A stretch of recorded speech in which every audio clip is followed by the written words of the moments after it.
আমরা বিজ্ঞান প্রযুক্তি বিশ্ববিদ্যালয় একটি বিশ্ববিদ্যালয় সহ আন্তর্জাতিক মানের দিনী প্রতিষ্ঠান গড়ার ব্যাপারে আমরা পরিকল্পনা নিয়েছি।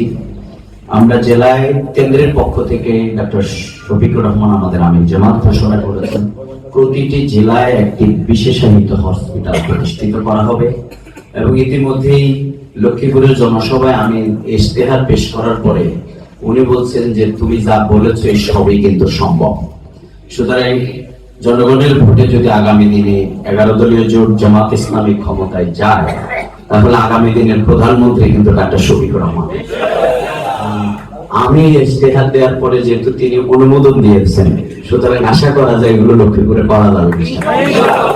উনি বলেছেন তিনি একটা বলা নাই, আমি সেটা যোগ করে দিই, সেটি হচ্ছে আমাদের মৎস্য যে প্রজনন, যদি এটা 2 আসনের মধ্যে পড়েছে।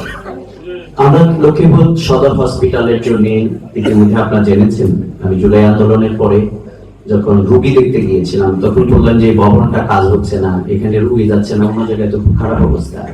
তখন বললো যে এখানে যিনি কাজ করতো উনি পালিয়ে গেছে।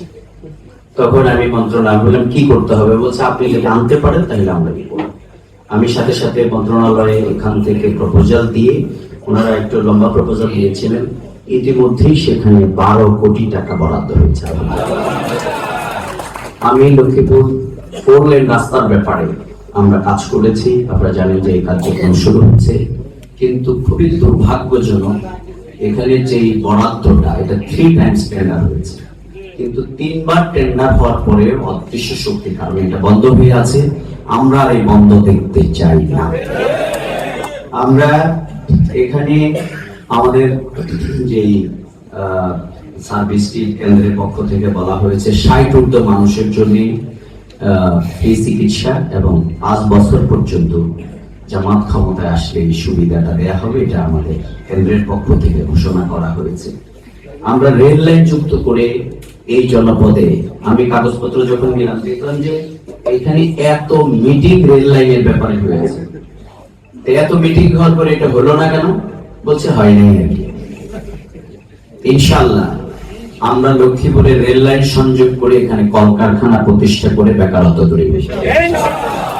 আপনারা আমাদের সাথে থাকবেন এবং আপনারা ব্যবসায়ীরা ইনশাআল্লাহ এখানে অনেক বড় বড় কলকারখানার মালিক হয়ে যাবেন ইনশাআল্লাহ।